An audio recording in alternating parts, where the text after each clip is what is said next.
Hello everybody, Eternal7 here, and today I wanted to make this video talking about something that I brought up on my channel a lot back when I was making videos about a year and a half ago, and that was the novel that I wrote. Some of the first videos that I ever posted on this channel were actually me doing writing vlogs. I did one, I think, back in September of 2024, and then I think I did another in like early November, something like that. I only made like 2 vlogs, and it was basically just me kind of like narrating my story about, writing, this just massive like chronicle of adulthood and this character that I was just really connected to. And yeah, that's pretty much kind of how it went. So let's go back to the very beginning. And I can't believe it's been almost 2 years since I started writing this book, but it all goes back to August 15th, 2024. The school year just started, sophomore year, and I was sitting in my chemistry class and I was bored out of my mind. I had done all my work. There was a sub there, and I didn't know what to do. So I popped open my computer and I just opened up a fresh document and I just started writing and I got to it. So now when I started writing this, I kind of knew what it was going to be about. It was kind of based off my experiences, but within a 23-year-old's perspective. Because here's the thing, I was never really a YA fan. I mean, maybe like when I read Harry Potter and Percy Jackson in like 4th and 5th grade, but I don't know, like my reading tastes have always kind of like matured a little bit early. At the age of 16, I was kind of more into adult literature. So I kind of wanted to make my character a little bit older. I wanted to make him 23 years old, which is how old he was. And of course, at 16, I have no idea what it's like to actually be inside a 23-year-old's mind. And at 18, I still don't know what it's like to be in the mind of a 23-year-old. But I thought, just giving him that perspective would just kind of like increase my maturity. Did it? Yeah, I don't really know. But I mean, it was cool to try it out.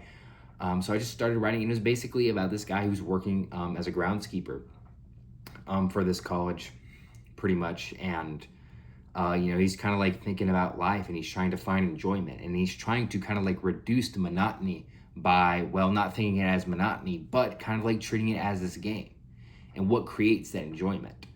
Now, I actually based this off of my first job I ever had, which was actually as a groundskeeper at a university. Now, I was not hired traditionally, of course. I was barely 16 years old at this time. My dad, knew this friend who was a facilities director there, so I pretty much got the job. And there I was able to make a lot of experiences and met a lot of people who were legit based off the characters that I wrote about. So that was really cool because I never had that many experiences as a 16-year-old. Because I was extremely introverted. I didn't really talk to a lot of people, but working at this job, that gave me the motivation for conversational dialogue and really helped me hone in my craft a lot. So working that job, not only did it pay me a good amount of money at that time, it also really taught me how to tell stories too, and to really enhance that quality, that naturalism that I got to it. So yeah, that was pretty much part 1. Elliot is like working as a groundskeeper. However, something happens. He gets let go because there's a bit of a cut. So he has to find other work, and he has to redefine himself and what makes him a happy person, even when bad things happen. Even when things get low, how does he restore himself? Because, he has a father who's not really respectful of him and his choices and his wants, and his mom just kind of like doesn't really do a whole lot about it. So it's a lot about being stuck, a lot about arrested development, and he pretty much just like works some jobs. He goes to college. He keeps up with friendships, and sorry about that. So to limit this tangent, basically, he pretty much just lives life, and the book pretty much ends until he dies, and he like goes on to like this train that like brings him to heaven, and then he gets to meet with like all the people and stuff. So the book, I was pretty passionate about the time because I spent a lot of time writing it. Like I think there was one day where I wrote 5,000 words of it in just one day, and I think my usual or my average was around 1,500 to 2,000 because I started in mid-August and I think I ended in sometime around winter break, a few days before Christmas. And it was an astounding, overly long 180,000 words.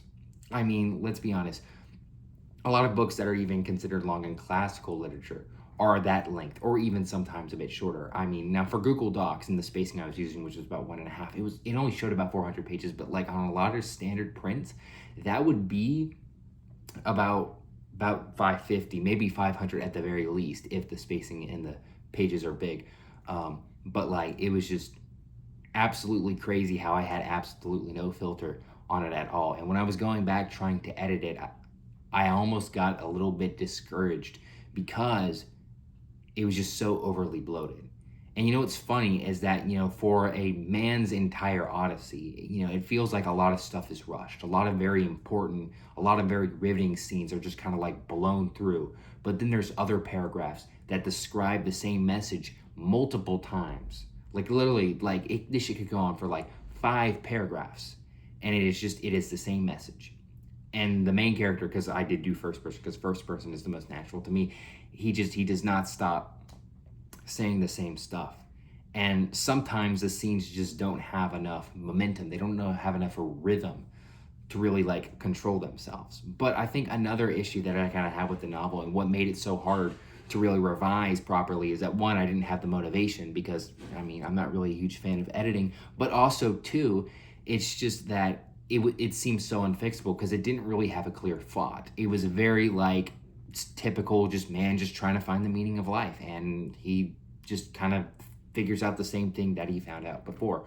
So later on, I'd say about summer of 2025, about 6 months after, is kind of when I realized that this book was going nowhere. However, it was great practice. And even though I don't think I'll do anything with it, even though I don't have any plans to further revise it or even like change it into something else, I'm so glad I wrote it because it taught me how to be disciplined at something, how to take a small interest and how to really build it, how to grow, how to create backstories and all this stuff. It taught me how to pay attention to something. And I struggled a lot when writing this book, even in my heaviest writing sessions. Like I remember like October to November, it got rough because even if I knew what was going to happen next, sometimes thinking about that execution was difficult, but you just got to stay there. You got to keep on going.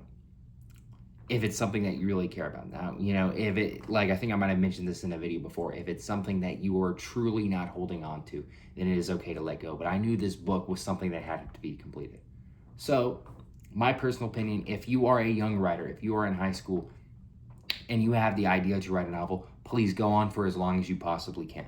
Even if it doesn't work out, this is not supposed to be released. This is not supposed to make money. This is supposed to show yourself and to define who you are and to define where you were at that certain time. Because here's the thing, I think my writing has significantly grown across a 1.5 to 2 years. And I want it to continue growing. Now, when will I ever write my next novel? I'm not sure, but I'm so glad I had that opportunity. And I'm so glad I had that motivation. When will it come back? Not sure. But I must say, I've been blessed. So that was just kind of my experience writing my novel at 16 years old. So yeah, thanks for watching.